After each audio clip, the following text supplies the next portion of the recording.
who made it.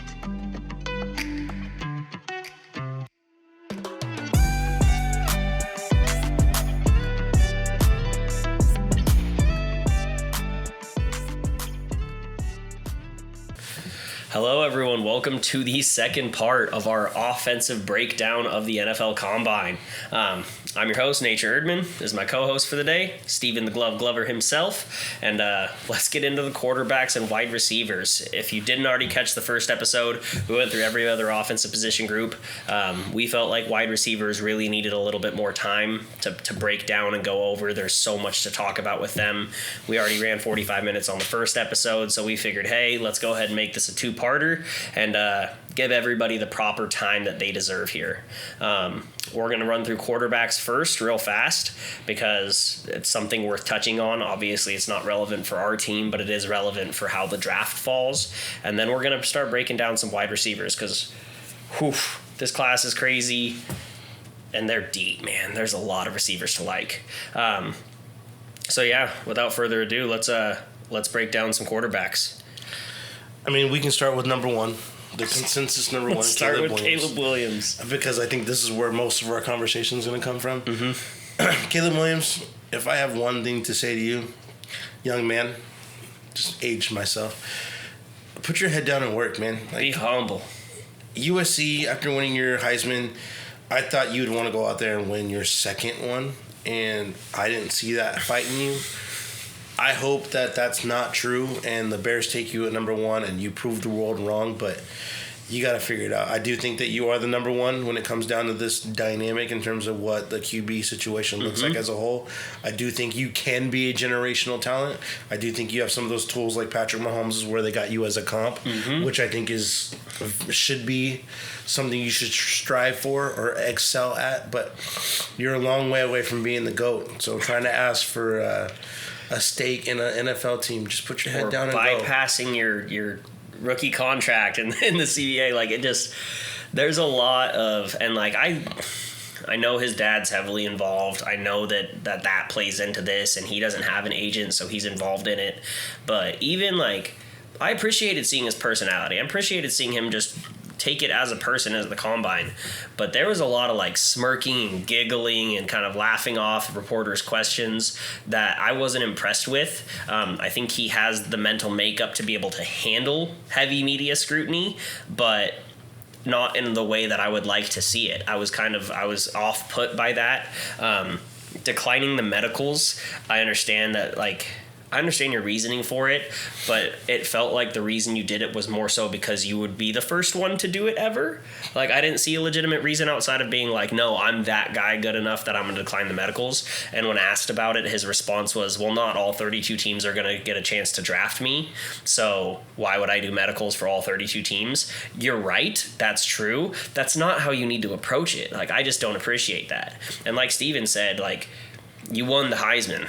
And then it looked like all this year you played like you wanted to make sure you were still the number one pick in the draft. Yeah. You wanted to like make sure you weren't getting too hurt and like not put the team on your back and be a Heisman winning. You didn't want to be the best quarterback in college football. Like, it just that's just how I felt. That being said, talent and skill wise, like, there's so much there, and I completely understand him being the first pick in the draft. I think it's just, him as the first pick in the draft makes a lot more sense to me than him as the face of my franchise. And I think that's where me and Steven both agree that, like, that's where it is.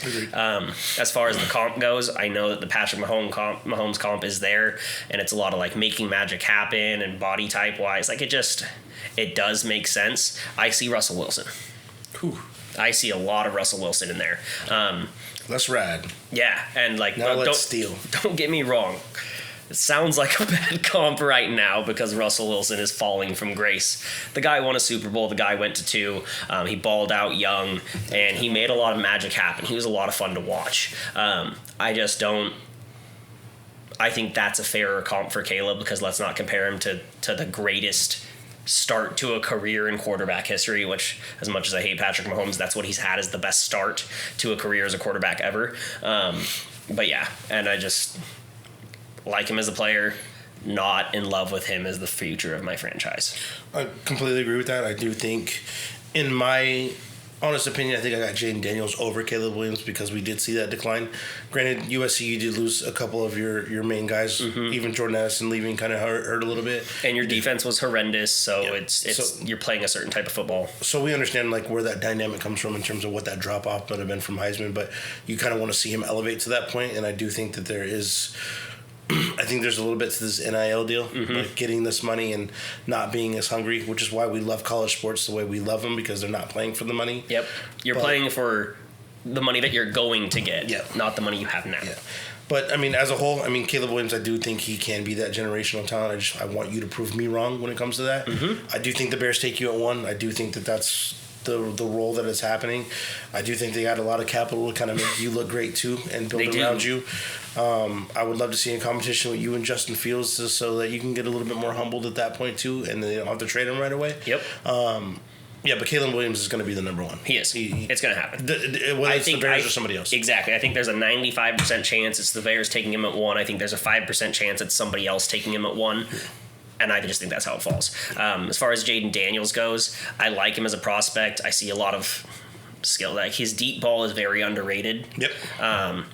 My biggest concern with him is that I think he's going to die on an NFL field. Like this he's Anthony Richardson, 35 pounds lighter, running directly into just heavy traffic. Like the hits that he takes are wild.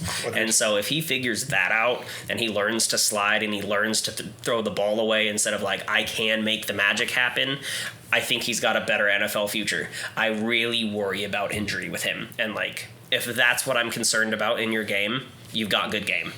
But that is what I'm concerned with. So are we thinking Jaden Daniels is what, Bryce Young 2.0 when it comes to that? So you're talking about like being able to hold up because, I mean, Bryce Young was able to play every game last year. Yeah, but Bryce Young plays like a pocket quarterback. I think I'm more worried about Anthony Richardson, who went out there, looked like a physical freak like Cam Newton, but he wasn't able to absorb the hits like Cam did. Like Anthony Richardson lost his freshman year because, and by freshman year I mean rookie season, but because of injury. And so Jaden Daniels, I worry. So RG3.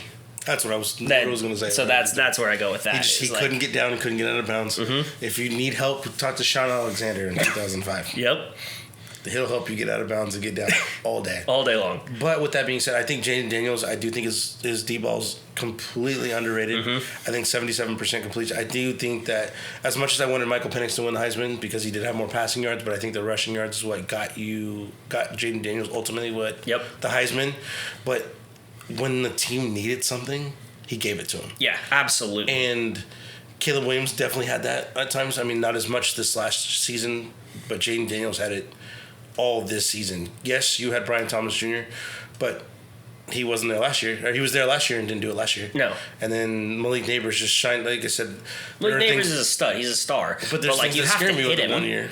And like Malik Neighbors had some balls in the basket, like some huge deep balls, and even balls that he had to adjust on, like because they were slightly like overthrown because Malik Neighbors should have gotten there a little faster or anything like that. But regardless, like Jaden Daniels has a cannon for his size. Absolutely. Like he has an absolute arm and he has really nice ball placement. Yeah, I just think that he does so much well. I think he is electric. Yep. And then I've watched every one of his games from last year. The people talking about him not being able to throw across the middle is absolutely asinine to me. I don't know where. That's trash. I saw someone saying that, and I was like, I don't know what tape you were watching or if you were watching it on Braille, but that is not a thing. Oh, did you watch Joe Burrow's record-breaking season? Yes, I did. Did he throw across the middle ever?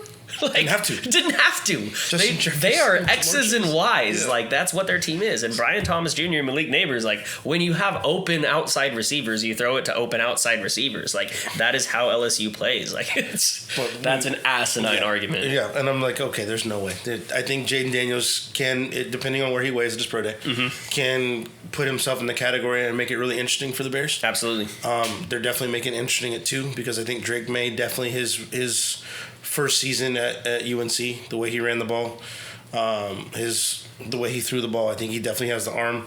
I love that as we segue into the Drake May, their comps to Drake May is Justin Herbert. Justin Herbert. Our guy. I see Josh Allen, but I mean, it's similar both. Like, you got big bodies who can move, and like Josh Allen's asked to run a lot more. Yeah. And I think that's a little bit more of his fail-safe. Like, I think Justin Herbert is smarter and wants to be a truer quarterback and plays that way. I think Greg Roman's going to ask him to run a lot more. I think Justin Herbert didn't want to run. He knows the injury risk, and he knows that that's not what his offensive play callers were asking him to do. And so I think Josh Allen, Justin Herbert, skill set wise and everything else is a closer comp than people like it to make it out to be. But when I look at Drake May, I see more rawness, like I saw in Josh Allen. Drake May without saying Justin I know. But when I watch Wyoming tape with Josh Allen, Yep. I see the same things that I see in UNC and Drake May. Like, it's like you do things that humans should not be able to do on a football field, and the athleticism at that size. You also do things that I see high school quarterbacks do. Like, you make terrible bonehead decisions sometimes. And so I think Drake May I just don't see him lighting up the league in year one. I don't see it. I see him being a top tier quarterback in year 3. Yep. That's just what I think his trajectory is. And so that's where this conversation at 2 gets incredibly interesting. Like, what does Washington want? You have new ownership there, who Magic Johnson is a part of. You want to talk about showmanship and electrifying and, like, really showing out. Yeah. Jaden Daniels makes a ton of sense. And then you hired Adam Peters to be your new GM, who is the 49ers model of consistency. Yep. And you want to just, like, they went out and traded up to draft Trey Lance. And then you traded away and picked up you traded for Jimmy Garoppolo, and then you switched to Brock Purdy. Like, that leans more to Drake May for me. Like, what are you looking for? Do you want someone who's going to be that bigger body and more precision passer? But at the same time, if you've learned, let's capitalize on rookie contracts, is that Jaden Daniels? Like, yeah. Who's going to be able to start year 1? So, like, Washington is very interesting. And if I was to put money down today, I know the consensus is still Drake May. I think it's Jaden Daniels, solely off of fit. I think that just makes too much sense for Washington and Jaden Daniels there. For me, like I said, I mean, we can mock all we want. Right. Like I said, in terms of what we're looking for that diamond, I think free agency on the 13th is going to be really interesting as well. Mm-hmm. I think with them having $96 million in cap anyway, they do have some holes on the defensive side they got to fix. They've got some offensive line help they need to pick up. So, I mean, it just depends. I think it's Jaden Daniels if they don't fix the offensive line off bat. Mm-hmm. Only for the simple fact that he will need to run for his life. And as much as I think Drake May can do that, Jaden Daniels looks to run and throw the ball, not run the ball. And I don't think that Drake May has that gear. It's either if he's running, he's running. And that's where Josh Allen gets in trouble a lot. Mm-hmm. He doesn't have that Patrick Mahomes, Caleb Williams, Russell Wilson, where, like, you're scrambling to still try and get open receivers. And eyes are always downfield. But Drake May did have a left-handed touchdown in one of his games that I saw. So, I mean, the talent is ridiculous. Like I said, we're not saying they all suck. We're not saying one is better than the other. Just saying the team needs and where the coaches and scouts have these guys is the differential between. I mean, all 3 of them could be number 1. Absolutely. All 3 of them go number 1. In different drafts, especially. Like, Caleb Williams isn't in this draft. That conversation between Drake May, Jaden Daniels at 1 is crazy. I don't think it's a conversation between those ones because I think with the Bears being at 1, I think MHJ is going 1. Yeah. Oh, yeah. If Caleb Williams isn't there, absolutely. So, I mean, tomato, dynamic, but Chargers don't need a quarterback, so thank you. Yep. Justin Herbert. Penix, Bo Nix, round 2 talents could go in round 1. We'll see. That's a crapshoot. They could be at pick 11. They could be at pick 33. I don't have a dang clue. But the one other quarterback I really want to focus in on is J.J. McCarthy, because how teams value J.J. McCarthy is really going to change our draft entirely. Like, if he is that valuable in teams like the Minnesota Vikings or Atlanta Falcons, maybe, I doubt they are interested, but if they really want JJ and they want to trade up to 5 to get him, that's our best opportunity to accumulate. Right? That's your best opportunity to accumulate some extra second-round picks or a extra second-round pick and still stay in the Brock Bowers range. I don't think we're going to, like, no one in the 20s is going to trade up and get him. There's no reason for it. I mean, unless the Eagles want Malik Neighbors and they want to give us a bunch of second-round picks for it, I'm all for it. But that too. Come on up. But yeah, so J.J. McCarthy is the wild card, and my wild card scenario for him, we already talked about Jaden Daniels possibly going to Washington. Patriots drafted a quarterback out of Michigan once before. White quarterback, about the same stature, and it worked out well for him. He ran a faster 40. He ran too fast. So if we could get a J.J. McCarthy to the Patriots at 3, that opens up our world. You're talking about either Arizona takes a haul because Drake May's there, and they trade out and MHJ falls to us. My honest opinion is not Drake. It's not Drake May that'll be there. I think Drake May will go, and that's the only reason they go J.J. McCarthy. Yeah. Because I don't see Gerard Mayo having a running quarterback. And Jane Daniels. I don't see it. Yeah. I don't see the Patriots at any facet of this world taking Lamar Jackson light with a better consistency to throw. That makes a ton of sense. In that dynamic, for me, I don't see Jaden Daniels or Drake May falls to 4 though. Oh, like the pearly gates open up. Like we are getting MHJ or a haul. Yup. That's all I'm hearing right there. Absolutely. Yeah.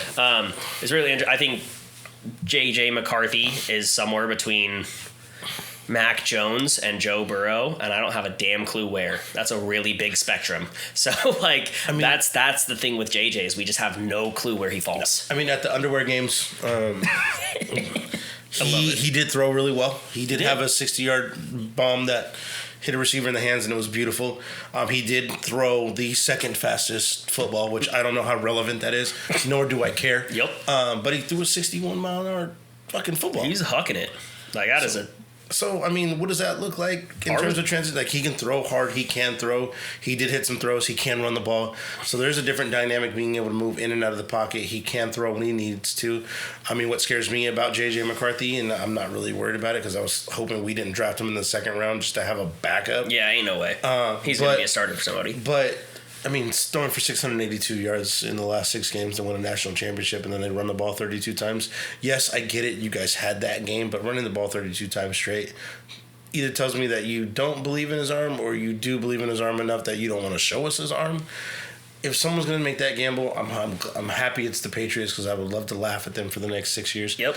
Also, at the same time, he could be, and I told you this before, he could be Drew Brees light. In the right offense, so absolutely. And when it came down to I need a play on third down, he made the play, and that's where it's like, okay, he's got ice in his veins. He's stone cold. Like, just can you do it all game? We don't know, and so I think he's got a little bit of clutchness to him. I think that confidence was huge. I think Harbaugh's system helped tremendously. I don't see him as a top 15 guy in the NFL ever. If that's just how I see him. I think he's a starting caliber. I take him over Bo Nix. Let's put it that way. I take him over Bo Nix. We will absolutely disagree there. Anyway, I guess in my opinion, as we segue into other quarterbacks, I think Michael Penix did shine at the combine a little bit too. I think his story's great. I think the fact that he went through all that adversity is great. And these are things that you just can't coach or teach. This is why he's higher on the board for me than I know J.J. McCarthy's mental acuity is there. I mean, watching him talk to the school psychologist on the sideline, getting pumped up and like that dynamic, like that guy's mental. And he killed it at interviews at the combine. Oh yeah, dude. He looked polished. Yeah, he has, and he was almost 20 pounds heavier. Winning 215. Yep. The national champion was like 195. Yep. What? But then you got to bulk up to do what you're going to do, whatever. But I do think that Michael Penix, what he's been through, I know his 2 ACLs in the same knee is scary for most people. It is. I mean, and that's going to be part of it, and he is a little bit older as well. I do like Michael Penix. I know it's hard for left-handed quarterbacks in the league too. It is. It's different. I watch him and I see lefty Phillip Rivers, man. Like, I really, really do. With that, it's a different throwing motion, but it's that weird 3/4 release, and it somehow drops the most beautiful ball. Yeah. Like, and the ball placement, like him, like Phil coming out of NC, like it just... I get a lot of similarities there. I think Michael Penix has evolved so much. Yep. When you look at his freshman, sophomore year, his first 2 years, and how much he relied on his athleticism before the knee injuries and everything else, and how he was able to pivot that and become such a beautiful ball thrower. Absolutely. Shows a lot about him mentally. Yep. And how he how seriously he takes this game and how badly he wants to be a great quarterback. Yep. And that's a huge intangible check mark for me. Yep. I think Michael Penix is going to has a really good chance at being the second best quarterback in this draft. I think he has a better chance at being a top 3 quarterback from this draft as far as 10 years down the road. Not in the draft, but 10 years down the road. Than he does being a bust. Like, I think Michael Penix has that to him. I think depending on where he goes, I do see a random thing in the world where he goes to Miami. Ooh. Listen, Michael Penix with Tyreek Hill and Jalen Waddle would be fun. But Tyreek Hill's retiring, right? He said he only had 2 years left. Yeah, that's true. Jalen Waddle, if he stays healthy, then it's a different dynamic. Mm-hmm. But I think Mike McDaniels might be able to bring some things out that Tua doesn't have in terms of size. Absolutely. And give him 2 years to kind of figure it out. Arm strength. And figure it out. Yeah. So, and like I said, but I think that I agree with you in terms of like 2 or 3 in terms of like best in the draft class. It just depends on where he lands. Yeah. It's like I think if Bo Nix were to go to the Denver Broncos, there's a different dynamic. Absolutely. Because everything he did in college is the same thing Drew Brees did for the Saints. Absolutely. And then you got Sean Payton. They're trying to rebuild. I know they got rid of Jerry Jeudy. There's just things that would click in that. But if Bo Nix were to go to the Carolina Panthers because they need somebody in the 3rd round because they don't trust that Bryce Young's going to stay healthy, different story. Absolutely. So absolutely. Landing spots are huge for these people. I do think Bo Nix could keep elevating as he did, but there was a reason he left Auburn and did the things he did do, but he did great for the Oregon Ducks. Go Dogs. But with that being said, I do think that there's that dynamic for quarterbacks. I think after those guys, there's really nobody else in the draft. I know a lot of people are high on Spencer Rattler. Go for it. We're not going to talk about Spencer Rattler. Listen, you did great. Thank you. You did great at the Senior Bowl. Congratulations. Congratulations. I do think you got the arm talent, and I do think you got humbled. So I do think that some team's going to take a gamble on you in the 3rd round. You better hope it might be the Pittsburgh Steelers. Signing Russell Wilson? 1-year deal. Right? Got to. But, if Kenny Pickett's not interesting. If you draft a quarterback in the first 4 rounds for the Steelers, that offseason and those OTAs and everything else with whether it's Spencer Rattler or Jordan Travis or whoever it is, that's going to be an interesting quarterback room. Mm-hmm. And that is the Steelers telling you they have no faith in Kenny Pickett. 0. I got no faith in Kenny Pickett. I got no faith in Kenny Pickett. Also, a fake slide made him a draft pick. Spencer Rattler, you're right. Right? It happened. Hey, if Spencer Rattler goes to the Jets, he should be really ecstatic. Absolutely. That's an actual opportunity. So, like I said, it just depends on where they end up landing. So, if he goes to the Jets, he's got Garrett Wilson, Breece Hall to kind of keep building at that point. Then keep getting offensive talent as Aaron Rodgers decides to go on his blind retreats or whatever he wants to do. But like I said, at this point, the quarterbacks, we figured out what that looks like. In terms of quarterbacks for you, which one do you think 5 years from now will be QB1 in your mind? And which one do you think is going to be the biggest bust and out of the league? So, out of everybody we talked about so far, who do you think would be your QB1 in 5 years, and which one will be the biggest bust and or out of the league? It's super high. It's super risk reward. I do think Drake May is my QB1 in 5 years. Okay. He could just also be the biggest bust. He is highest ceiling, lowest floor guy. Mm-hmm. But I'm going to go with Drake May just because I like him. I like his intangibles. I like the way that he met.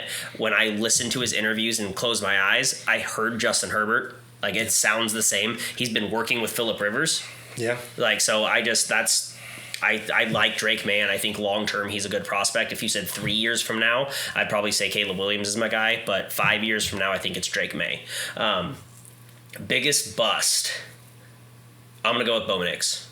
I think Bo Nix is... the Oregon guy. I love the Ducks. I think that Bo Nix is a solid backup in the league. I think that he would... if he went to the NFL today, he is somewhere between the 30th and 45th best quarterback. That's... and I don't think that you have much of a ceiling with Bo Nix. I think if he goes to the perfect system, he does well. I just don't see him going out there and lighting it up. I know that people have talked about his running and his legs. It's so overblown. He doesn't move that well. And I just want to remind everybody, Pac-12 defenses suck. Pac-12, a couple teams have decent defenses. Offenses are crazy, but Pac-12 defenses don't look great out there. And Bo Nix plays solid, mistake-free football with great weapons and shrinks in big moments.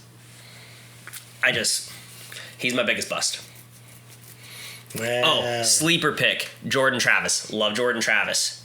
Dream scenario for him, for me, is he goes to the Rams and spends a year to 2 years under Matt Stafford. And Jordan Travis is that guy. Do you think they don't like Stetson Bennett still? He's like probably not going to be back with the team this year. Yeah, I don't know what he's He doing. went through a mental breakdown. Well, he's doing something. He's over there hanging out with Johnny Manziel too much. He's 28 years old. He's a 28-year-old rookie. Just turned 30.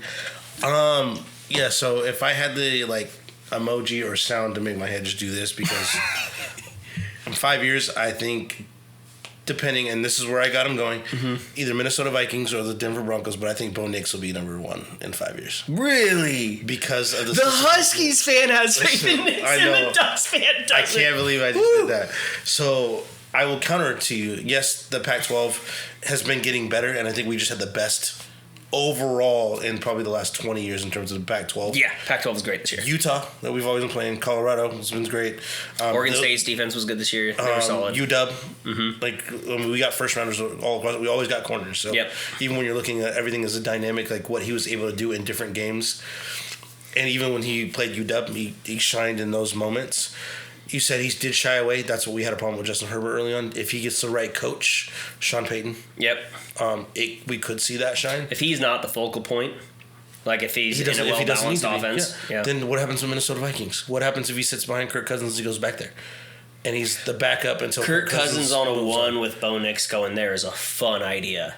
I didn't think about that. So, that's a fun idea. So that's where my dynamic would be. Let him learn from Kirk Cousins, and I think his ceiling is Kirk Cousins.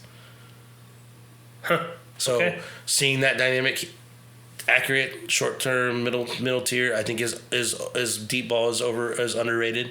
I do think that he can. I think he's a learn guy. I think he's let me see it and I can do it, but I can't shine until I'm shown.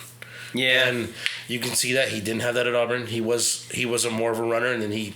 But you see the runner. Dang, that's crazy. He's a lot closer to Brock Purdy than he is Kirk Cousins for me. And that's where we're going to differ. Yep. That's where we're going to differ. Listen, go Dogs, but I had to pick one. Biggest bust. I think I'm. Oh man. You want to say Caleb, huh? I do. I think I'm gonna have to say Caleb. In 5 years, I think we're gonna be questioning that pick. Yeah. I think we're gonna be questioning the one. Caleb Williams, you got all the talent in the world, but I think this is where we're gonna see either Patrick Mahomes went to a different team, and didn't shine, or Patrick Mahomes went to the Chiefs and shined just fine with Andy Reid. And the Bears, I don't know. At the Bears, they have a lot, but they have a lot of capital. They have a lot of money. They got capital in the draft. They can make some moves to make it seem like they don't need Caleb Williams to be Patrick Mahomes. Yep. At least to start, until he can develop into a Patrick Mahomes, if they're going to keep that comp. Well, but that's just where I'm at. How easy is it to succeed if you have DJ Moore right now? You sign Cole Kmet to a deal. Yeah, Cole Kmet's already on. He just got a deal. He had an extension. Yeah, so let's say you have Cole Kmet at tight end. Let's say you've got DJ Moore. Yep. You go sign Calvin Ridley. Mm-hmm. You draft Roma Dunze at 9. And you have Caleb Williams. And then you go sign a Josh Jacobs. That offense is elite. That offense is loaded. I think they still like Roshan. I think they still like Khalil Herbert. I think they go out there and... I wouldn't be surprised if they don't sign a big name running back. Yeah, I think they need a DN. They do need a DN. Yeah, Montez Sweat got traded halfway through the season and still led the team. And they fell off. So props to them for re-signing Jalen Johnson. For some reason, I thought they were going to let him hit free agency, and I thought that was stupid. No, I think they would let him test the waters, but I don't think they would have franchised brought him back. Yeah, but either way, so I think Caleb Williams. I think they're putting enough in front of him to go out there and shine, and telling him that you're going to be the guy. Yep. And either he's going to rise to the occasion. I want you to prove me wrong, or you're going to prove me right. And 5 years from now, we're going to look at you and be like, okay, Sam Bradford 2.0. Oof. You tried to get a big contract, didn't get it. You're getting overpaid, and you're going to play less games than you've won. Yeah, and if you go out there and you look like you're the number 1 pick and they put all this into you, and you start off 2-5, 2-6, Chicago's going to tear you to pieces. Absolutely. So especially if they've traded Justin Fields. Oh, yeah. Chicago loves Justin Fields, and they are very split on Caleb Williams right now. I think he's just got so much talent that you have to roll with it. But how do you handle that pressure from a locker room that liked Justin Fields, a city that liked Justin Fields, and you're losing? It'll be interesting to see. And then in terms of my sleeper, I'm going to have to go at Melton out of Tennessee. Yeah? I think that if the Arizona Cardinals decided that they want to at least have a backup that can fill in. I mean, Colt McCoy can't keep playing forever. You just can't. You cannot. And who was the other guy they had as a backup they drafted, I think in the 5th round or something like that. I think Melton's got the arm. I think he's got the run talent. I think with the way that they like to run the offense and having somebody, a mobile quarterback, and with Kyler Murray's size, I think they want to build up on that. Looking at Anthony Richardson, I think if you can get an Anthony Richardson light is what I'm going to call him in terms of they're almost the same build. Anthony Richardson's 2 inches taller and weighed in 15 more pounds. They both have an 80-yard in the air arm. It's ridiculous. And you can't teach that. You can't change that. And if you're looking at him in the 6th round. But if you can't read defenses, man. The way I see it is Kyler's there for the long haul. Yeah. So if it's a flyer. If you're talking the 6th round, 6th round flyer, absolutely. Then I was like, why not take that gamble? Absolutely. Chargers, if you want to take a backup and let him just sit there, and if Justin Herbert ever gets hurt, which he's never been hurt before, and we got a 6th round. Where did Milton start his college career? I don't know. But Michigan. Jim Harbaugh recruited. So we'll see what happens. I mean, it can come to fruition, and we got a 6th round pick, and we're sitting there looking at we need a backup because we don't have one. Because we're not bringing back Easton Stick, I don't think so. No, it's homeboy out of TCU is our Max Duggan. Dougie, teach me how to. Hey. Yeah, anyway, so that's it's my Tyler secret. Huntley for me. I think that's how we address the backup quarterback position. But it doesn't matter. Justin Herbert goes down, we're screwed. Yep. So it is what it is. Yep. It's wide receiver time. Let's go.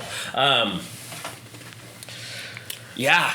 Listen, I'd love to talk about MHJ. I was going to say, I want to start with MHJ, but it's just if he's there, you draft him. If he's not, because he's not going to be. Listen, he's going to be that guy. There's only a couple knocks I have on him. Why were you wearing a $250,000 watch in the middle of a game? Other than that, my man, you have that money that you can wear a $250,000 watch. He's that guy. Listen, you can wear the watch, the necklace, the earrings, whatever you want to wear if you're there at 5. Don't care. Please be there at 5.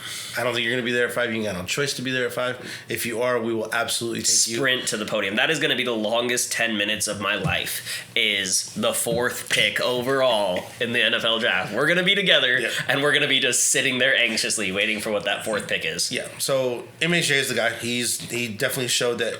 I mean, I was looking at film when he was a freshman, and he was going against Denzel Ward and made him look dumb. Yep. So, well, when you look at all those receivers that were on that team, like you've got Chris Olave on that team, you've got Garrett Wilson on that team. They all were asked who's the best receiver in this stacked receiver room. They all said Marvin. They said also said JSN was good too, though. Yeah, that's fair. JSN was number 1. JSN's nice. JSN is getting wasted in Seattle. We're not disagreeing with that statement. I think Geno Smith is the reason they're getting wasted in Seattle. But that's a different opinion. That's my dream Justin Fields landing spot, but that's a conversation for another day. There's no way. Anyway, MHJ is definitely the guy. I would have loved to see him run. He's definitely going to do some things at his pro day. I think he is that talent. I do think that he's that guy in terms of the mental acuity to be out there and be a professional. Mm-hmm. I think his dad, having the pedigree from his dad as well, was definitely a stand-up guy. Played with Peyton Manning. Yep. Knows what to do and not to do.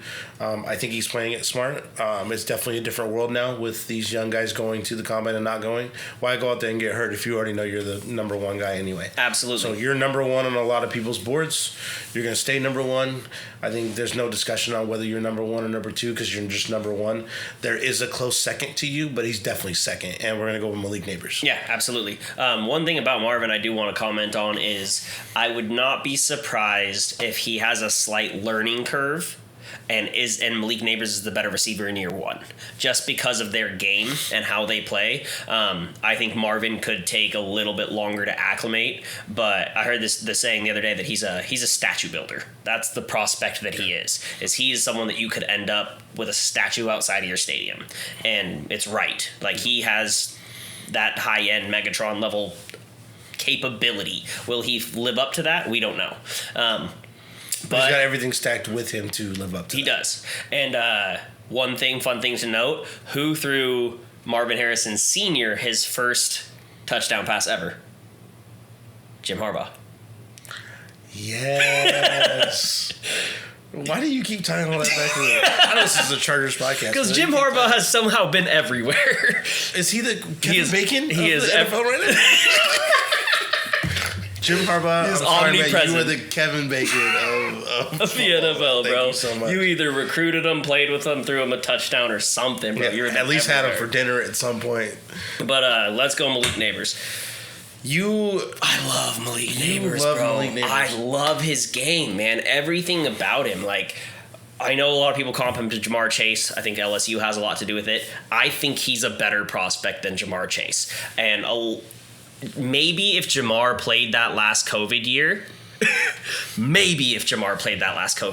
but I don't know the last receiver that I saw in the SEC gain 2 to 3 yards of separation in the first 2 seconds on 90% of his routes. Like, it is actually crazy. And for so many people are like, we need speed on this team. He has speed. He does not win with speed. He breaks away by 3 yards and then runs downfield because it's a pure touchdown, but he gets separation and so much separation so quickly. My comp for him is he plays like Antonio Brown, but he's a little bit bigger and he's got a little Steve Smith to him. I love Malik Neighbors. I think he has the lowest bust factor out of any receiver in this class because everything that he does translates to the NFL. I think he's by far a number one. I think if I was... Yeah, I don't know the last prospect that I graded higher than... I think since I actually started grading prospects and looking at film heavily, he's probably the best that I've ever seen. I just think Marvin Harrison has more upside. But, God, I love Malik Neighbors. Wow. Is there anything you need to add? Because I think I don't know. I just had to finish my drink. I was either I'm going to say something and we're going to start fighting, or I can completely agree with you. There are reasons why I agree with you. Absolutely. Mm-hmm. There are a couple things that just make me think that there's a reason why he's number 2 and not number 1. Yeah. And I do think he has that blazing speed. I can't wait to LSU's pro day. I want to see him run a 40, only just to see what he has in the tank. I think he runs a 4.39. I think if he runs a 4.29, then I'm going to absolutely... I will. I don't think he's that fast. I think his game speed's faster. I didn't think Xavier Worthy was that fast, but we'll talk about him later. That was wild. Right. I also don't know what he weighs in at. Yep. Like I said, when we talk about not taking hits over the middle, there's other things that we got to think about in terms of a dynamic, because we're thinking about him in terms of being a Charger. Yeah. So is 50? I mean, you got to look at Brian Thomas Jr., who ran 58% of his routes out of the slot. Are we looking for the heir apparent to Keenan Allen? Mm-hmm. If we get more than what we got from Keenan Allen, then I'm absolutely down at 5. Absolutely. If we're getting less than that, then I can't take that at 5. That's fair. And when we look at the receivers, and this is probably one of the deepest, if not the deepest receiver, like class, whatever, ridiculous. That we've seen.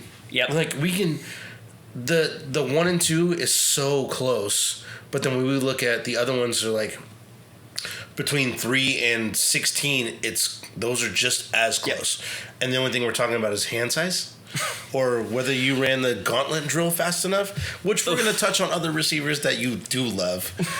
I do think Malik Neighbors is that guy. I do think that when I watch some of the games, Jaden Daniels did fix the holes that he did miss. That's fair. And having to account for Jaden Daniels does help you as a wide receiver. Also, we didn't have to worry about where Jamar Chase was other than the COVID year he decided not to play. We had to worry about where Malik Neighbors was last year. That's true. And that's my only problem with Malik Neighbors. The one thing I will say that will red flag Malik Neighbors a little bit for me. I don't think there's anything that's going to move me off of that he's worth the top 5 pick. I don't think at any point I'll think he's not a blue chip wide receiver prospect. I am concerned about his height. I've seen there's been a lot of lying about height. If he measures and he's 5'11", 6 foot, I'm still all the way in. I know everybody's talking about him being 6 foot 6'1". If he comes in and the way that people are kind of really I hear questions about his height a lot. If he comes in, he's 5'10", I'm more worried. If he goes at 5'10", we can still trade down and still go get him. Yep. But I mean, I don't. If he's 6 foot, size doesn't scare me because I think the dog. It's not the dog in the fight is what I'm looking at, not how big the bark is at that point. So yep. I think he's got the dog in him. I think LSU always had the dog in him. They talk about him at practice, and they talk about him being that alpha, and I'm down for that. Me too. And I think he is stylistically the best fit for Justin Herbert. I think we need the speed, so I think the speed is what we definitely need, and we have been lacking for the years that we've been there. We always go big. I mean, Malcolm Floyd, Vincent Jackson, Mike Williams, like I can keep going in terms of Quentin Johnson, like let's. Oh, we go big. Yep. So we went big at tight end. We got 6'9" Donald Barham. Like So size for me isn't a deal breaker at any point. No. I think he is that number 5, but I also think that at number 5, are we getting one of 50 or are we getting one of one? And that's where I would rather go Brock Bowers for me. That's fair. Than that. But I do think he is that. I think he's a world beater. I think he can take the top off of an offense, a defense, and I do think that he would only make Josh Palmer and Keenan Allen shine. That's fair. And whatever tight end we end up getting, it doesn't matter if we get a Jack Westover in the 7th round. Then that over the middle little curl hooks, which I still think we hit Ben Sinnott, please. Yeah. Then I think Malik Neighbors is definitely that guy for us, and I got him definitely over Romo Dunze in terms of that, but. As we say Romo Dunze, we gotta start talking about Romo Dunze. We gotta talk about Romo Dunze. Listen, I think we're all on the same horse here. Listen, great season, bro. You did it. You almost won a national championship. They call you Mr. Smooth somewhere. I don't know who actually calls you that, but it's not. You're nice for college. You're nice for college. You know what that's like saying? Like you be a great boyfriend for somebody else. Yeah. But it's true. Yeah. Just not for my daughter. It's just not for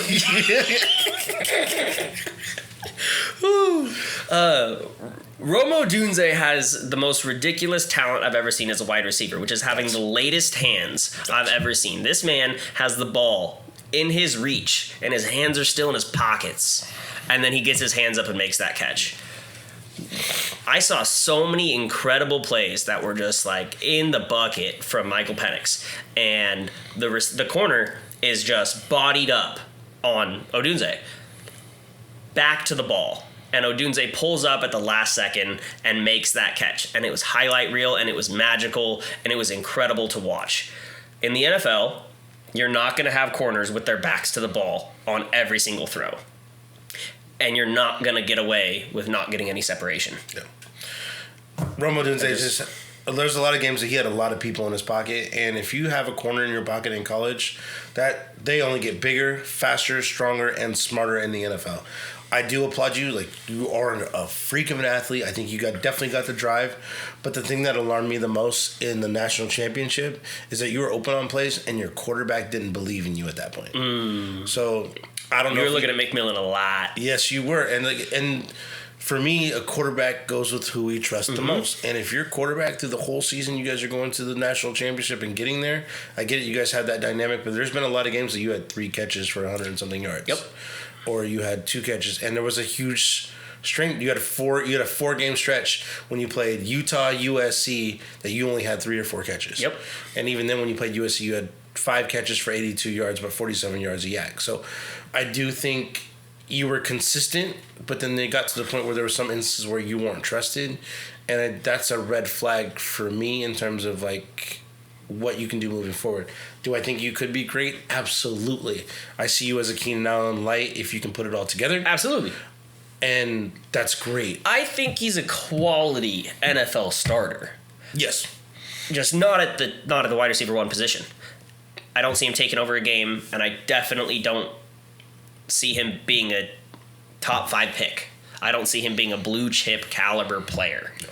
I think that he's got a higher floor but a lower upside. And I don't see him ever being the guy that takes over a game. If you look at what his strengths are, and if you can find a receiver that is a number 1 take over a game receiver in the NFL with those strengths, show me. Yeah, please. Because he doesn't have the speed to do it. He doesn't have the separation to do it. He doesn't have the body type to do it. He's good at everything. He's not great at anything. Yeah.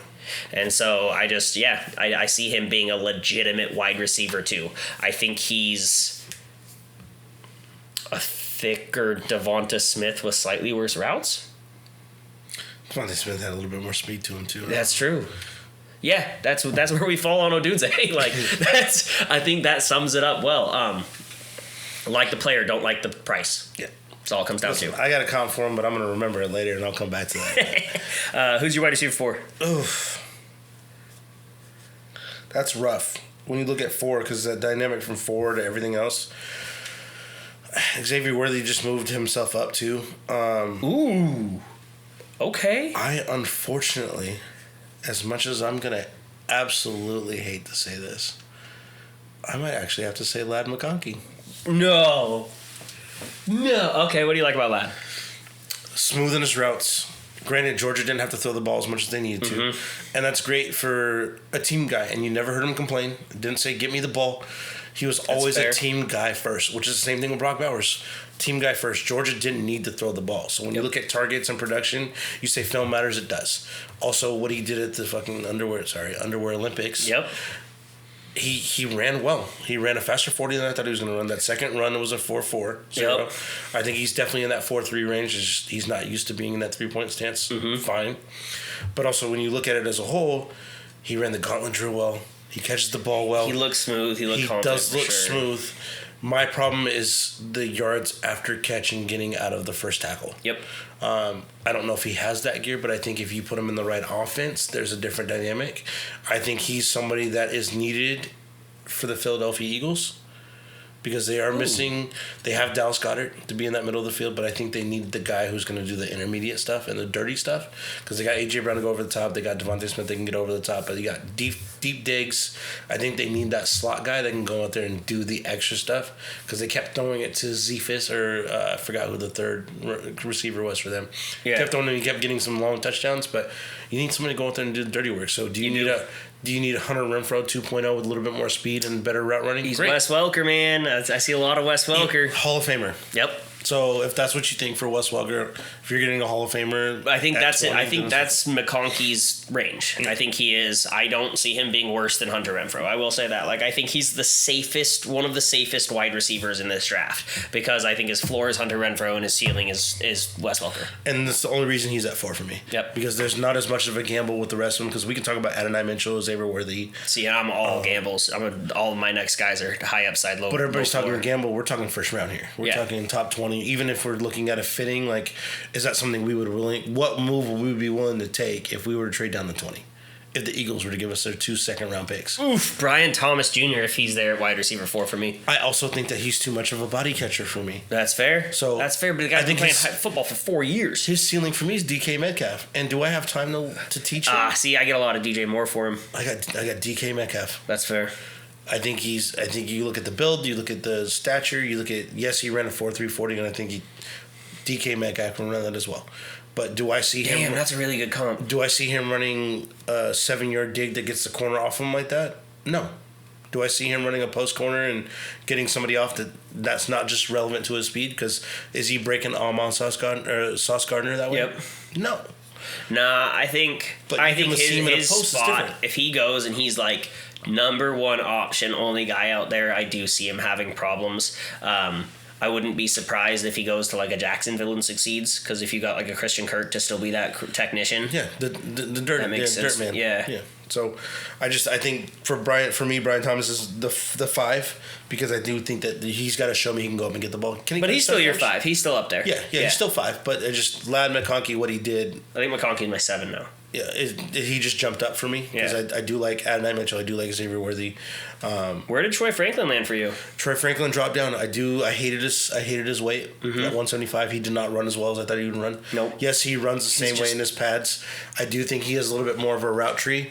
I do think that he was thrown open on a lot of those things too. And then when the game was already down, but like you look at the second game he played against UW, he didn't shine until it was the fourth quarter. Yep. So where were you the first 3 quarters? Yep. You're already down, so they're a little bit softer coverage, and not really. And you scored 2 touchdowns. That's exactly great. Thank you so much. But in the draft in the NFL, they need you to do that all 4 quarters. You're not doing it in just 1 quarter. Yeah, and I was kind of disappointed. Like, as a Ducks fan, I watched a decent amount of Troy Franklin. When you're watching it real time, you're all excited and want to see us score points. When I went back and actually watched film, I saw less crispness in his routes. Like when I watched him before, my ceiling was my comp for him was like a faster Keenan Allen. Yep. And then I go back and I'm like, ooh, Keenan Allen was crispy coming out of so Cal. crispy. I'm so glad he got hurt. Yeah. I'm not glad he actually got hurt because no one actually wants to see somebody get hurt. But thank you for falling to the third. Thank you so much. And so like that was in my head, and so watching back on him, I'm like, ooh. I don't know if he's really that guy. And then you see him, I think his numbers at the combine really fell short. I don't know what was happening with the Oregon guys and their training for the combine, because Bucky Irving and him both looked faster on the field than they do in the combine. So I thought that was interesting, but yeah, Troy Franklin was definitely fighting with Brian Thomas Jr. for 4 and 5 to me. He's still in my top 10. And now he's the next tier down. Yeah, he's still in my top 10. Yeah, so he's like, maybe closer to Lad McConkey for me. And I have Romo Dunze, Brian Thomas, and then our next guy to talk about, Xavier Worthy, is my tier 2 of wide receivers. I think I do have a better comp for Lad McConkey, and I think I'm more in that Adam Thielen range.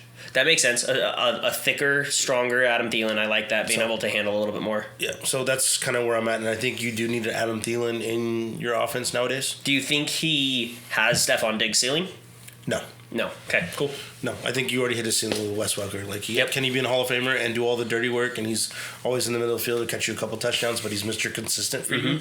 And I think there's nothing better than consistency in the NFL. Absolutely. At the same time, it's nice having somebody who can put the fear in the defense, but at the same time, if you're always open, you're always open, and that's all that matters. The Eagles, you already got the fear in the defense. Yeah. With A.J. Brown, Devontae Smith, and Jalen Hurts. So that's a nasty fit. That's a nasty fit. So what happens if you see Lad McConkey go there and he's got that 4.39, 4.4 speed, and he's your 4th best receiver? Damn. Dallas Goedert, A.J. Brown, that's wild. Devonta Smith, that's wild. So that's nasty. So when I look at, and placement's always one of those big deals. Like, what happens with placement? Where do these guys go? And I think Troy Franklin can do something well? I see Robbie Anderson. Literally what I see for Troy Franklin. Damn. And unfortunately, that's his ceiling. I think he might fall to the second now, too. But that's my ceiling for him. Oh, ceiling? Yeah. He's out on Troy Franklin. And there was a moment where I loved you. Yep. There was a moment. Even as a Huskies fan, he texted me. He's like, man, I hate to say this, but I'm kind of liking Troy Franklin right now. Him. And then I started falling off. And like I said, the combine, it's just a test of whether you can do it under stress. And I think I took that performance under stress, and then the 2 UW games I saw you disappeared, and consistency is key, especially at wide receiver. Like, you're gonna have a quarterback who's under pressure, things like that. You need to be able to make sure that you stay open and you do those things. So I get that. Yeah, granted, we're not scouts. We're watching the same film everybody else watch. We watch the UW games. You're in the Pac-12. I've seen it. I've watched every one of those games. When I see you disappear, that scares me, and that doesn't put me in the top 10 for anything else. Absolutely. Brian Thomas Jr., 17 touchdowns. Troy Franklin, you did not have 17 touchdowns. Sorry.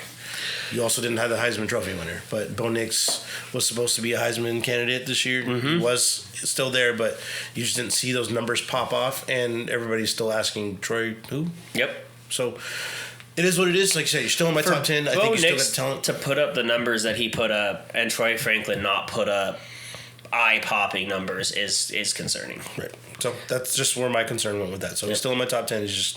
He's probably number 10. Yeah. Damn.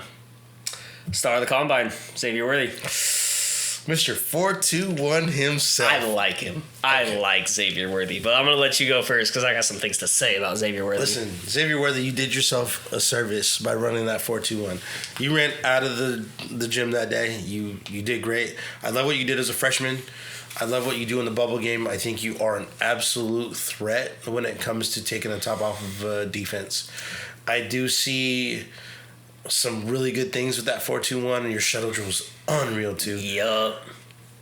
I see a huge ceiling for you. I see Tyreek Hill possibility if you go to the right team. I would hate, and this is just us being biased for Chargers fans, for you to go to the Chiefs.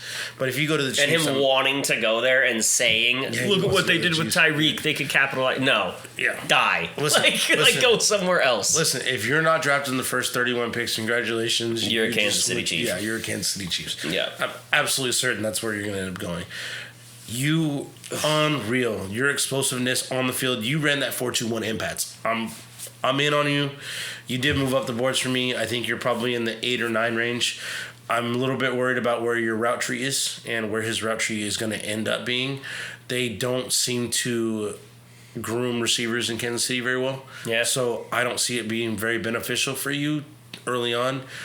Rashee Rice shined the second half of the season, but his yards came after catch. Yep. A lot of his yards were yak. So and he was targeted a lot. Yes, he was. And that's the other thing, is he's not making this on 4 opportunities a game. He's getting 7 targets a game at least. So, seeing where you end up going, I do think that bubble screens and are you MVS over there? Are you McCall Hardman 2.0? Yes, I think McCall Hardman is your floor. I do see Deshaun Jackson as your ceiling.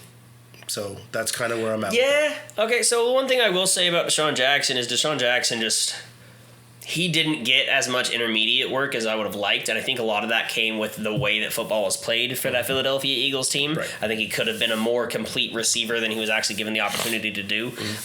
With Xavier Worthy, I really like his short and intermediate change of direction speed. I think that he has a lot more than just 40 speed. Like, his speed shows up on tape. He's got ridiculous quickness to him as well.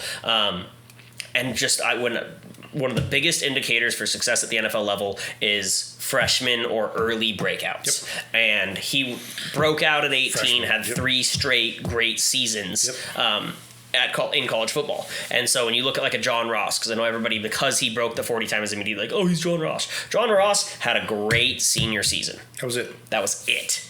Like, he was inconsistent as all get out before. And so when you look at Xavier Worthy, I think he's a much more complete receiver there. I really like his versatility in the red zone, and I think you saw that. Like, I know A.D. Mitchell caught 1 million touchdowns, but Xavier Worthy on those little short out routes and cut routes, and he got open consistently. And so I think he's got a really nice future in the NFL. I don't think he's a 1 receiver. Obviously, you can't be that small and be a 1 receiver, but I think he has so much versatility in the short passing game, and then also giving you that ability to completely take the top off the defense is terrifying as a corner. He's going to kill slot corners. He's going to kill slot corners. He's going to kill all corners. Like, how many corners in the league can keep up with him? The way the defenses were played last year, I think 70% of defenses played cover 2 with 2 safeties over top. So yep. I think there's going to be a way to kind of negate some of those things, but you get him on a 5-yard. But you're going to have to sell out to stop him. I'm with you. And I think Buffalo's the dream spot for me. I know he talked about Kansas City. We all hope he doesn't go to Kansas City. I think if you have Diggs, Kincaid, and Worthy, that kills all 3 levels of the field. I think they like Khalil Shakir for that spot, and I don't think they're going to come off that. Oof. But I think Brian Thomas will go for them before. That makes sense. I think Brian Thomas goes to Jacksonville.